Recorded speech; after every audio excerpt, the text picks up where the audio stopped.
Pemirsa, PDIP masih terus berupaya untuk memilih calon pendamping yang pas untuk Ganjar Pranowo. Berbagai rayuan dilontarkan PDIP tidak hanya kepada Ketua Umum Partai Demokrat AHY saja, namun kini giliran Gubernur Jawa Barat Ridwan Kamil yang masuk radar bacawa pres Ganjar.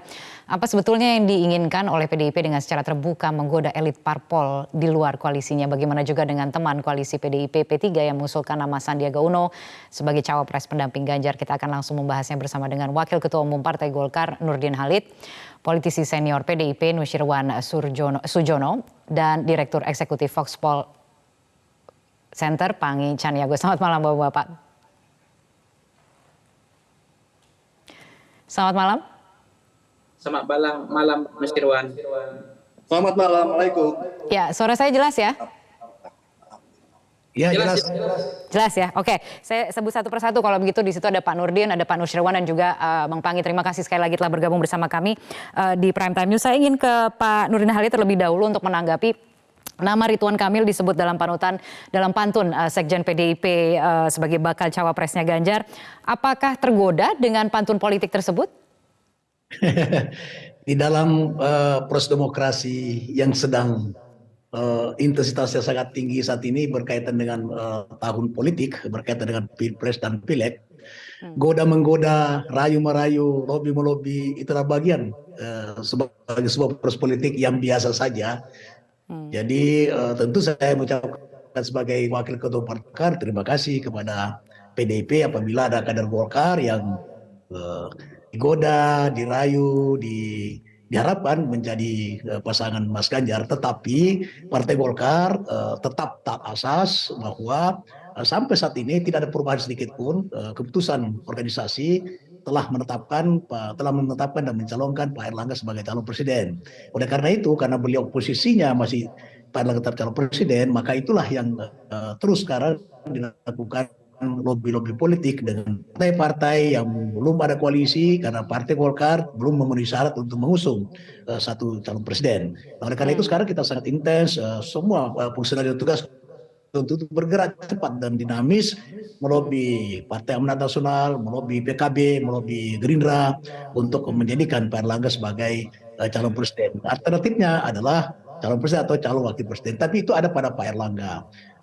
Tapi kita berterima kasih kepada sahabat kita PDIP yang telah menyampaikan sekalipun itu pantun ya. Tapi kalau pantun menurut saya itu kan sebuah bagian daripada sebuah prolog, suatu penyampaian informasi.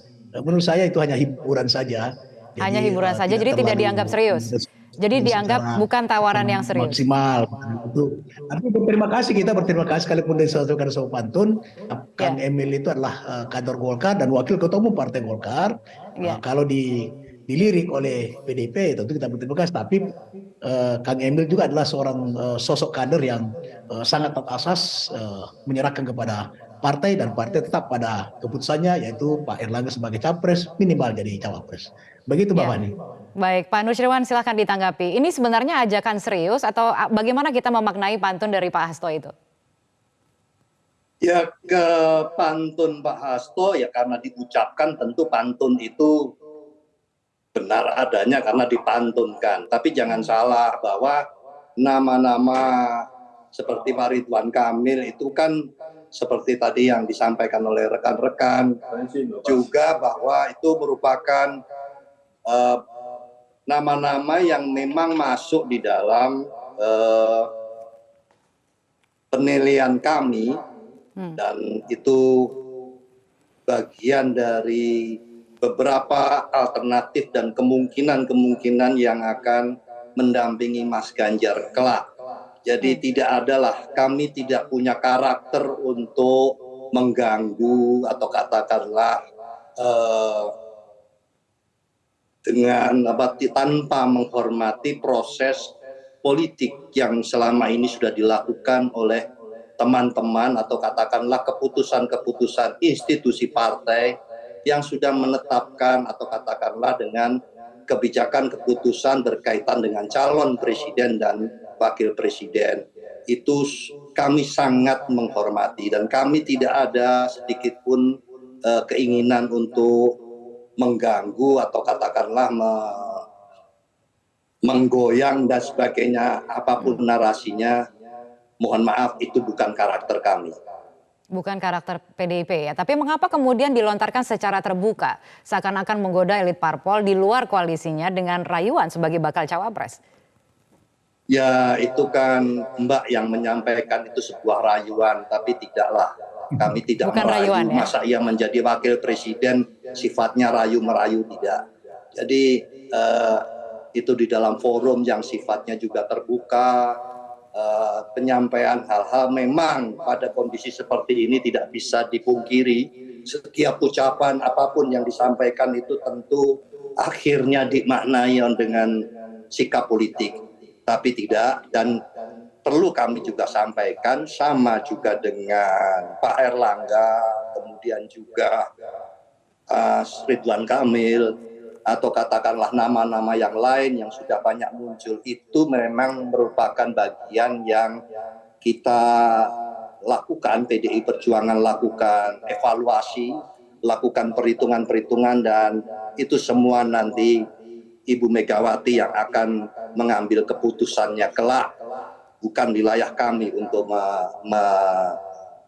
mengarahkan atau katakanlah memberikan justifikasi. Demikian. Oke, baik, saya beralih ke Bang Panggi kalau begitu untuk menganalisa. Kalau kita bicara soal kalkulasi politiknya, artinya kita melihat ya paling tidak sosok Ridwan Kamil ini kalau berdasarkan survei ya, survei atau pilihan masyarakat, termasuk cawapres yang diunggulkan begitu. Ada nama Ridwan Kamil, kemudian juga ada Erick Thohir dan ada beberapa nama lainnya begitu. Kalau melihat dari kalkulasi politiknya, wajarkah kemudian kalau kemudian ada upaya untuk menggoda Ridwan Kamil atau seperti apa? Dan mengapa begitu terbuka? Sebelumnya ada AHY, sekarang Ridwan Kamil. Bagaimana analisa Anda? Iya Mbak Kania, bagaimanapun ya, posisi cawapres ini adalah kunci kemenangan pada Pilpres kali ini karena sangat kompetitif, salib menyalip elektabilitas capres ini sehingga tidak ada yang cukup leading.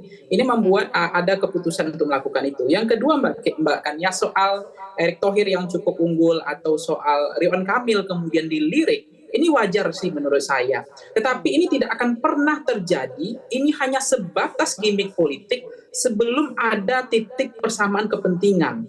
Titik persamaan kepentingannya adalah bagaimana kemudian ada likability, acceptability dari Ibu Mega sebagai pemilik saham total 100%. Bahwa ada yang ada di kantong beliau itu adalah paket capres dan cawapres. Nah, sejauh mana kemampuan, apakah namanya di sini adalah Sandi atau Ridwan Kamil atau Pak Erick Thohir atau yang lain-lain, itu diterima oleh Ibu Mega. Jadi kalau misalnya sepanjang tidak ada persamaan kepentingan, kepastian itu, bahwa posisi cawapres itu tidak ada kepastian, maka harapan misalnya PDIP kan sangat berharap sekali bagaimana Golkar bergabung ke PDIP. Kemudian PDIP juga ketok pintu yang icebreaker-nya itu 20 tahun ketok pintu terhadap Demokrat supaya Demokrat bisa juga bergabung, termasuk PKB. Tapi menurut saya keinginan PDIP hanya ingin dua partai bergabung lagi. Itu PKB itu sangat menjadi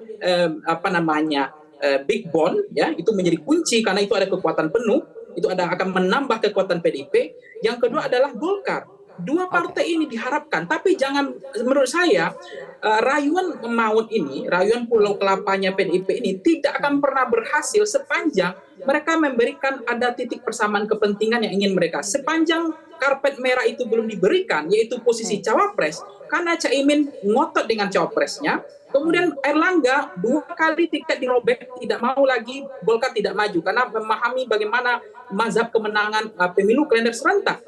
Nah, begitu juga dengan Demokrat. Nah, kalau Demokrat juga tidak ada karpet merah dipastikan sebagai cawapres, juga menurut saya akan deadlock gitu. Jadi nggak akan ada mimpi, tidak akan terwujud. Ini hanya posisi cawapres.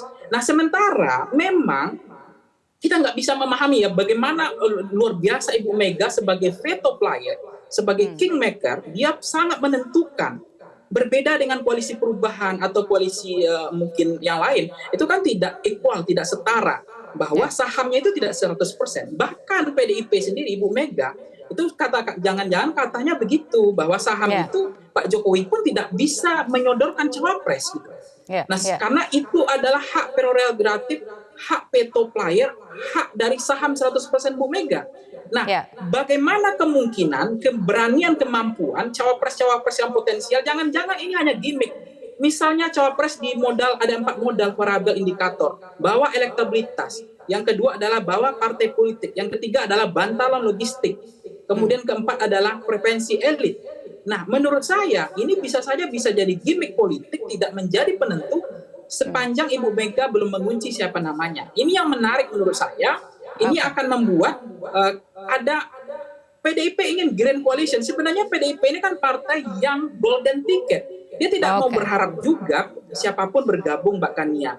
Bahkan P3 menyodorkan cawapres bagi PDIP tidak ada kepastian juga. Silakan bergabung ke PDIP, tapi jangan paksakan Sandi untuk menjadi cawapresnya Ganjar. Begitu juga PAN, silakan bergabung, tapi jangan pernah paksakan Erick Thohir menjadi cawapresnya Ganjar. Nah, begitu juga ada Perindo di partai non-parlemen, misalnya TGB, dan ada Nazarudin Umar.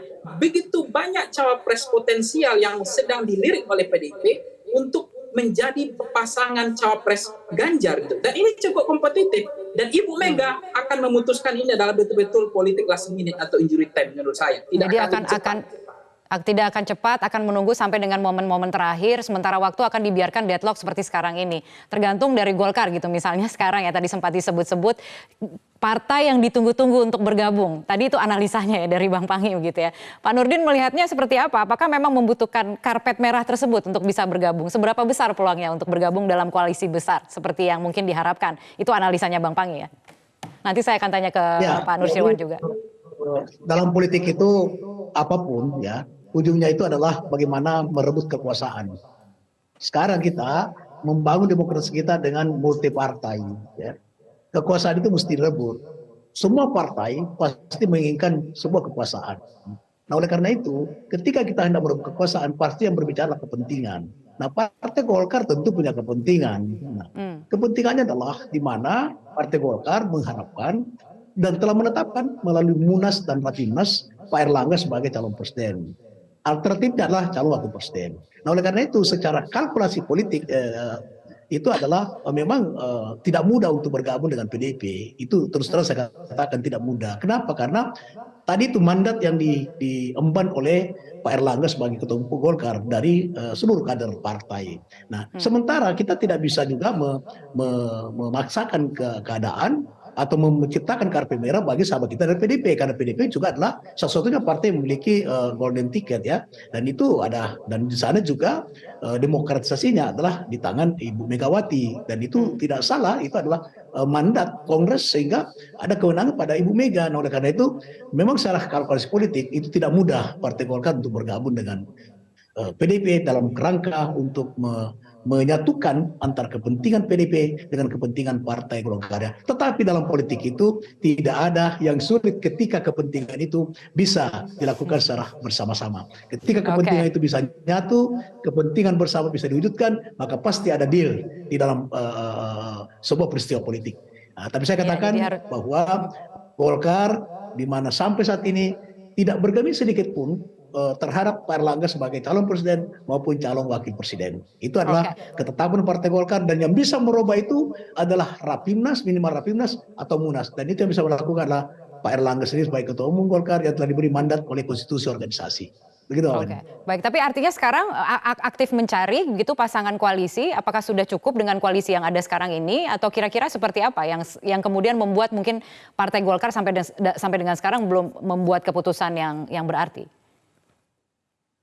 Ya, kita terus melakukan lobby-lobby politik untuk katakanlah menciptakan poros keempat, yaitu Golkar bisa dengan PAN, misalnya Pak Erlangga dengan Pak Zul, itu adalah salah satu alternatif. Dan itu sebenarnya kalau ada 4 poros, itu ada 4 capres, itu menyehatkan demokrasi kita, mencerahkan demokrasi rakyat, karena memberi beberapa pilihan alternatif kepada rakyat kita, dan rakyatlah yang berdaulat, sehingga kedaulatan di tangan rakyat itu bisa diwujudkan dengan memberikan suaranya ke nasional kita, pemimpin nasional kita, itu kepada 2 poros atau 2 pasangan. Itu menurut saya akan demokrasi bangsa kita, dan betul-betul kedaulatan ada di tangan rakyat. Baik, kita jeda terlebih dahulu, akan kita lanjutkan perbincangannya sesaat lagi. Pemirsa tetaplah bersama kami.